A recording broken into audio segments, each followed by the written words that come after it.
Olá, meu nome é Caroline Olmedo, eu sou mestranda do programa de pós-graduação em assistência farmacêutica da URGS e, como método de avaliação da disciplina de metodologia qualitativa aplicada à atenção em saúde, vou apresentar o estudo de caso intitulado Impacto do envolvimento do paciente no desenvolvimento de diretrizes de prática clínica, um estudo em grupo paralelo.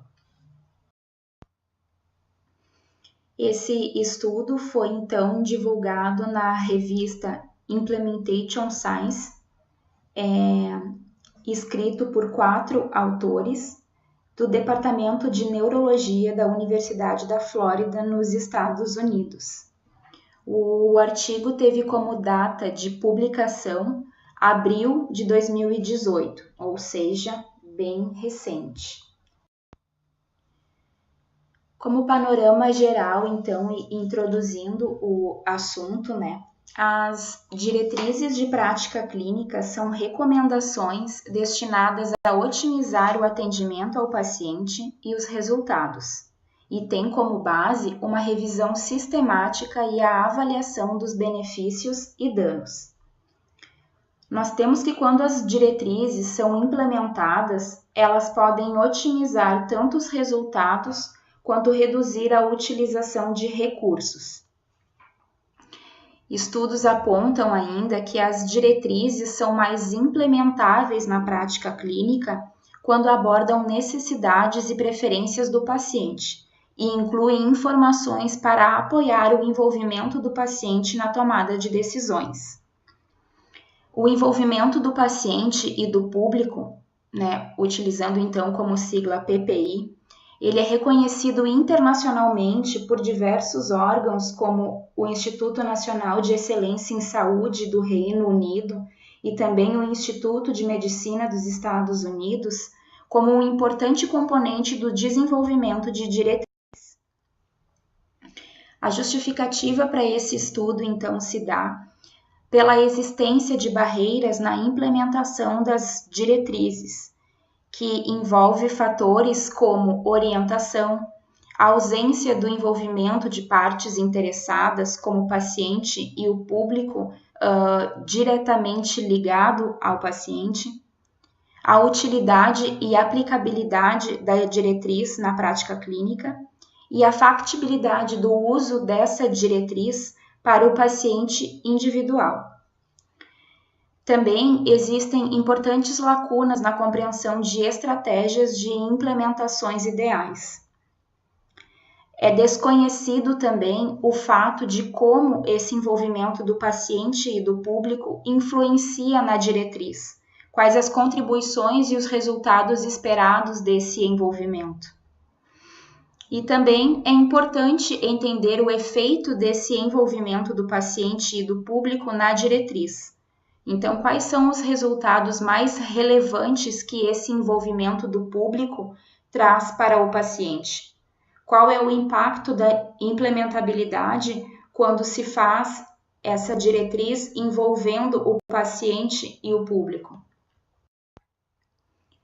O fenômeno a ser estudado é o impacto do envolvimento do público e do paciente na formação de questões para a elaboração de diretrizes.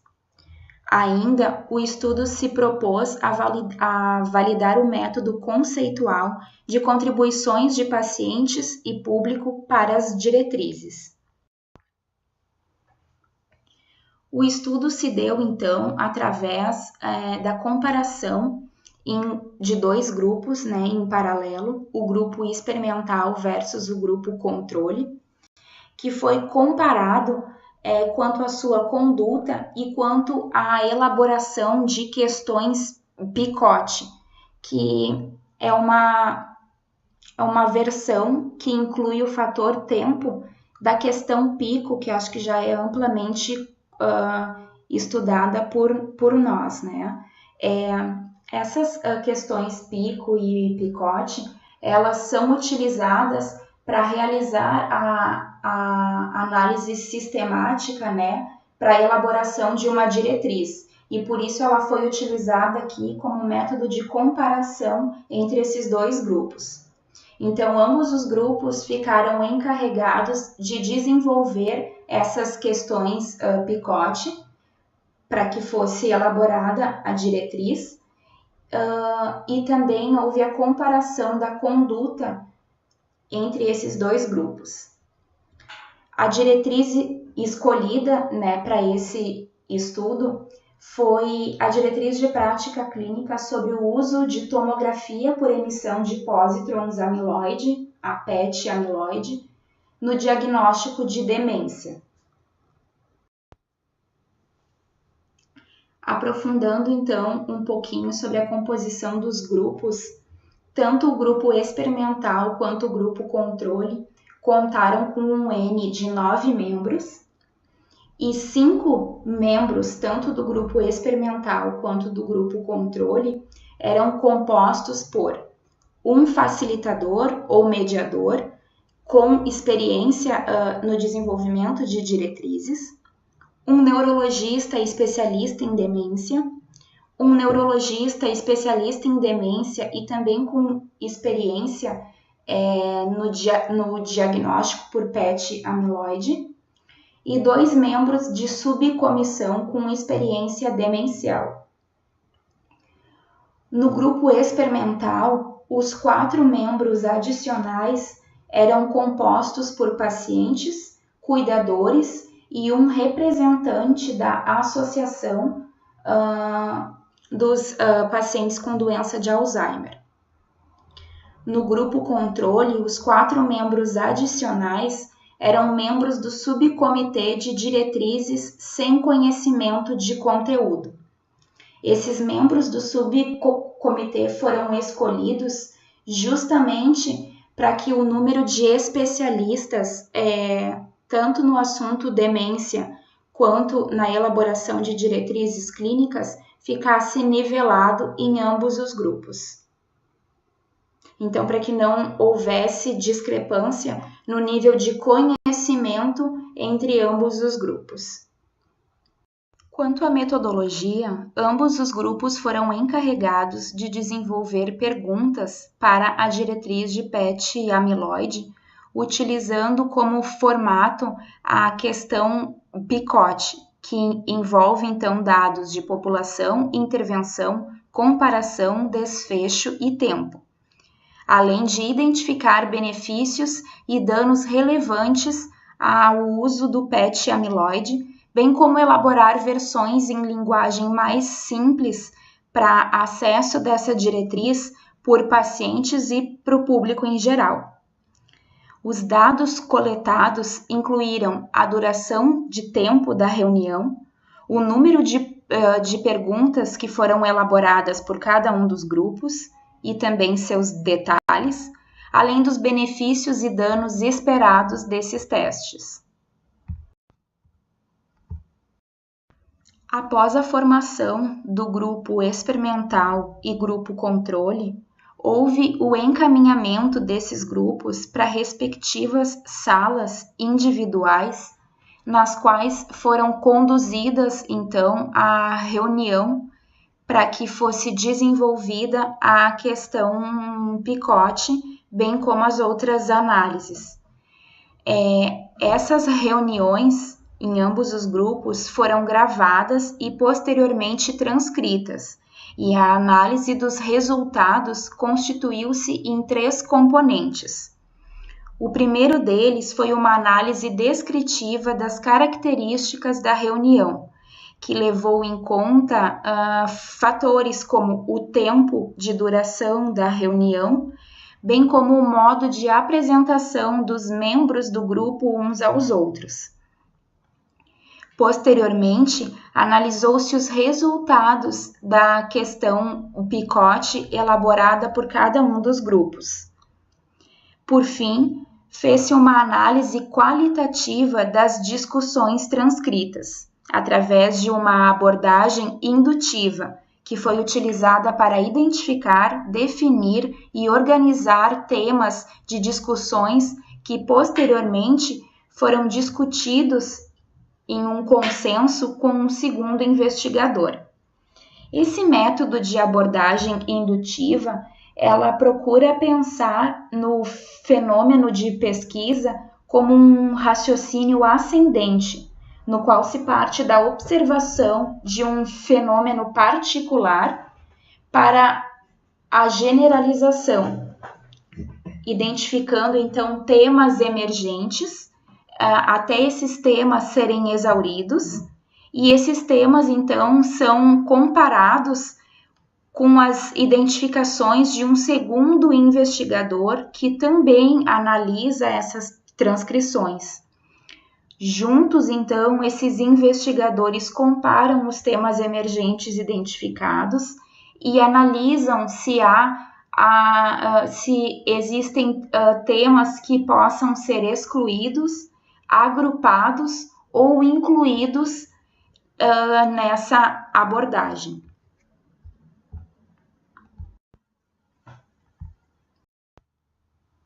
Quanto aos aspectos éticos, esse estudo foi aprovado pelo Conselho de Revisão Institucional da Universidade da Flórida. Todos os participantes concordaram verbalmente em participar e ter as sessões gravadas. E todos os participantes foram reembolsados financeiramente pelas despesas relacionadas com a participação nas reuniões, tais como gastos com deslocamento e alimentação. Mas, além disso, não houve nenhuma outra forma de reembolso.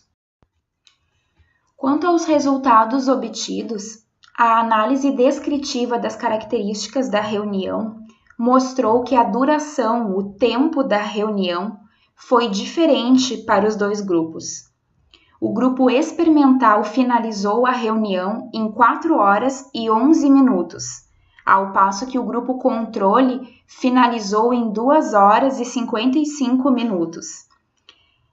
É importante mencionar aqui que o grupo controle esqueceu de elaborar perguntas em linguagem simplificada, que foi um dos objetivos dados no início do estudo, né? E que era um dos afazeres, então, na elaboração das questões por esses dois grupos. Esse esquecimento de um desses afazeres pode ter contribuído para essa redução importante na duração do tempo da reunião. O número de perguntas Picote foi de 8 perguntas abrangentes desenvolvidas pelo grupo experimental, comparada a 4 perguntas abrangentes que foram desenvolvidas pelo grupo controle. Entretanto, o grupo controle, dentro dessas 4 perguntas abrangentes, adicionou subtópicos. Então, ao passo que o grupo experimental não realizou essas subdivisões em cada pergunta. As palavras transcritas revelaram que 81% das falas durante a reunião no grupo experimental foi dada por especialistas e pelo mediador. E uma porcentagem praticamente igual, de 82% no grupo controle, também foi dada por especialistas e mediador. Isso corresponde, então, a uma análise de que, mesmo tendo o envolvimento, né, a participação do paciente e do público, durante a reunião, majoritariamente a fala ela vem de especialistas e do facilitador, ou seja, eles falam mais durante a reunião, eles dão mais o seu ponto de vista, né, do que os demais membros que compuseram esses grupos. Quanto à elaboração das perguntas Picote, a população em ambos os grupos foi identificada como 3 para a questão de orientação, sendo elas indivíduos com risco de demência, mas sem um comprometimento neurológico, designados então como indivíduos no estágio pré-clínico. Pessoas com comprometimento neurológico leve ou moderado e pessoas já com demência instalada ou em estágio avançado. Para a intervenção que foi definida, né, para ambos os grupos como PET amiloide, o grupo controle fez uma pergunta sobre a acurácia diagnóstica do PET amiloide. Já o grupo experimental questionou se esse método de diagnóstico realizado em adição a outro teste, né, a outro exame, poderia ser melhor para a questão de precisão de diagnóstico e para identificação da própria doença. Então, houve uma diferença então nas questões que foram introduzidas, né, tanto pelo grupo experimental quanto pelo grupo controle na questão de intervenção. No fator comparação, ambos os grupos incluíram 2 comparadores para o diagnóstico por PET amiloide. Um deles foi a não realização de PET amiloide ou a realização de outro teste diagnóstico. Tanto o grupo controle quanto o grupo experimental mencionaram os mesmos testes adicionais para teste diagnóstico. Então, nesse item de comparação também não houve diferença na elaboração das questões. Quanto aos desfechos e tempo, ambos os grupos incluíram o diagnóstico preciso de demência como um resultado importante. Contudo, o grupo experimental incluiu questões relacionadas ao prognóstico. Na transcrição das falas, nota-se bem evidenciado, então, o quanto a questão do prognóstico ela é importante para esses pacientes. Tanto o prognóstico quanto a possibilidade de melhora desse quadro de demência. E essas questões não foram abordadas pelo grupo controle. Então, aí aparece essa divergência, né, na elaboração dessas questões para desfecho e tempo. Ainda quanto aos benefícios e danos, ambos os grupos também foram muito parecidos no desenvolvimento das questões, né, e descreveram tópicos que foram muito parecidos. Quanto à análise qualitativa de fato, então, após a análise descritiva, qualitativa e indutiva, as diferenças nas condutas dos grupos foram enquadrados dentro de um modelo conceitual.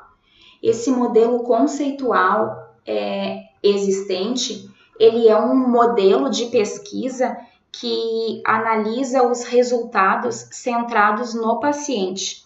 E ele foi desenvolvido pelo Instituto de Pesquisa de Resultados Centralizados no Paciente, o PCORE. Esse modelo, ele é um modelo utilizado para avaliar o impacto, né, do envolvimento do paciente, mas não especificamente em diretrizes. Ele é usado amplamente para identificar esse resultado centrado no paciente, como a pesquisa como um todo. E o objetivo desse estudo, né, entre outros, foi avaliar se esse modelo poderia ser validado, então, especificamente para o envolvimento do paciente e do público na elaboração de uma diretriz. Então, aqui na imagem, a gente pode ver que esse modelo conceitual, ele engloba 4 4 temas abrangentes, sendo eles, então, a cultura de centralização no paciente, as parcerias significativas e eficazes, a pesquisa relevante para o paciente ou para as partes interessadas e o uso dos resultados em decisões de saúde.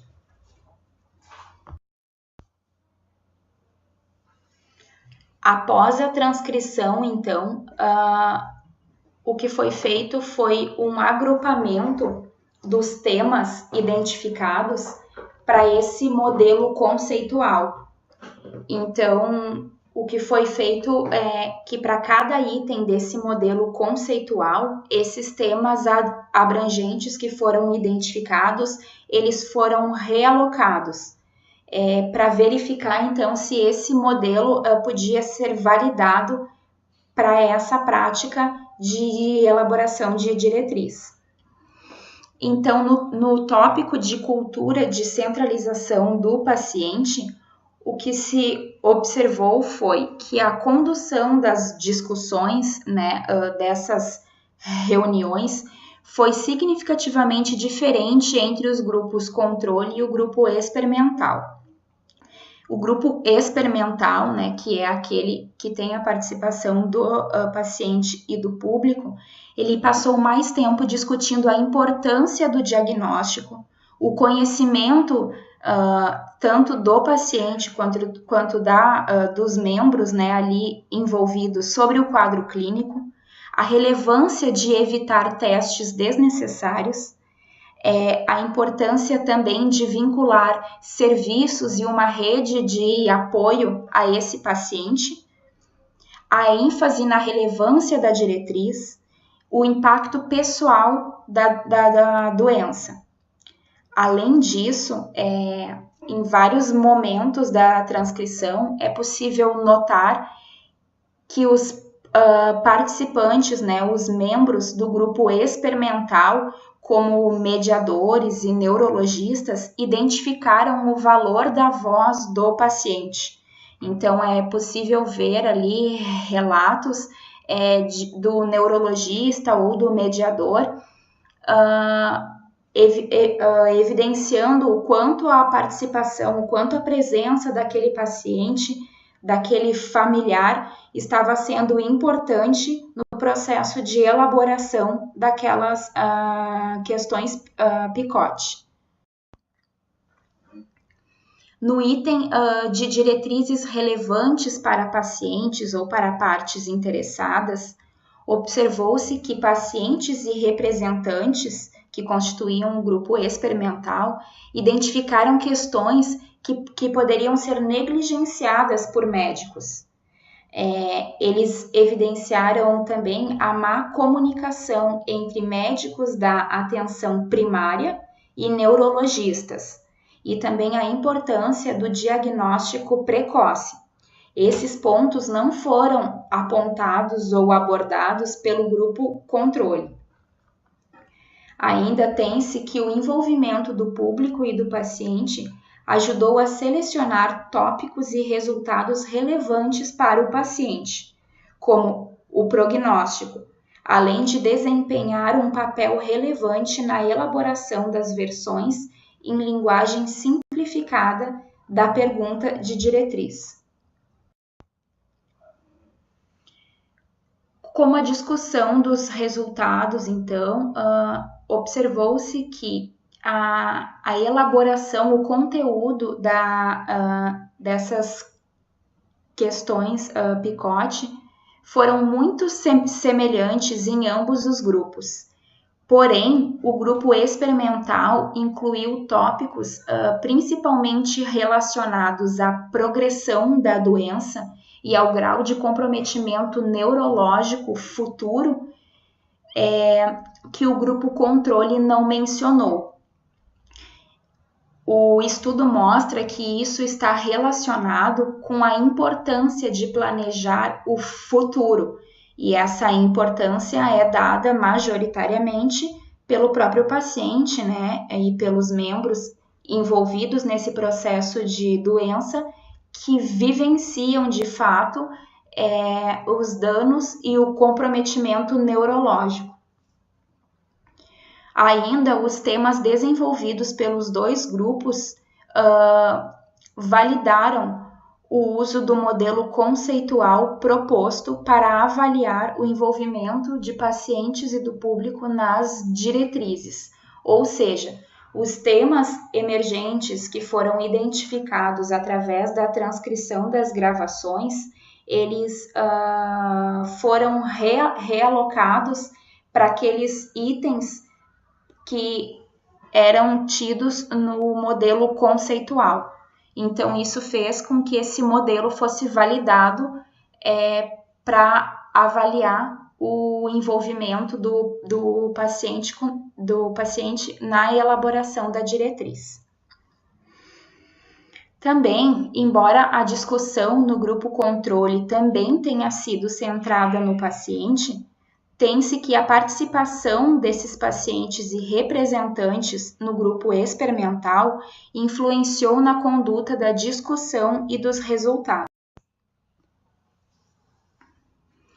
Como importância dessa pesquisa, nota-se que o estudo mostra que engajar pacientes e representantes em grupos de elaboração de diretrizes influencia diretamente o desenvolvimento das mesmas, como é possível observar, então, nas diferenças de conteúdo de alguns pontos da questão elaborada. Ainda, o estudo questiona a relevância para os pacientes e a implementariedade de diretrizes desenvolvidas sem esse envolvimento. Então, o estudo ele traz à tona uma questão de que se as diretrizes que foram elaboradas sem esse envolvimento do paciente e do público, elas são de fato implementáveis e se elas atendem às necessidades e expectativas dos pacientes, né? Quanto ao retorno aos indivíduos pesquisados, o próprio estudo menciona que, dado o fato da diretriz ainda estar em andamento, esse retorno ainda não ocorreu. Porém, como opinião pessoal, penso que o aumento na implementabilidade da diretriz, bem como a condução do seu conteúdo mais direcionado ao paciente, ele já será um retorno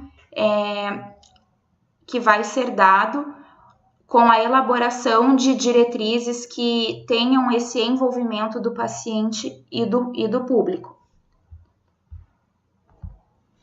Quanto às possibilidades a partir do estudo, o próprio artigo menciona que mais pesquisas são necessárias para a identificação de estratégias ideais, para o envolvimento do público e do paciente no desenvolvimento de diretrizes.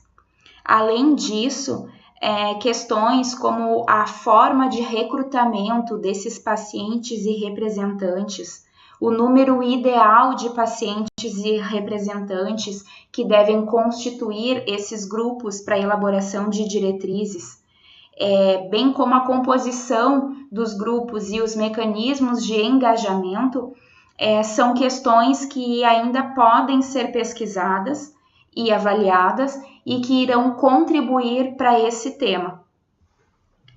Então é isso, agradeço a todos e até!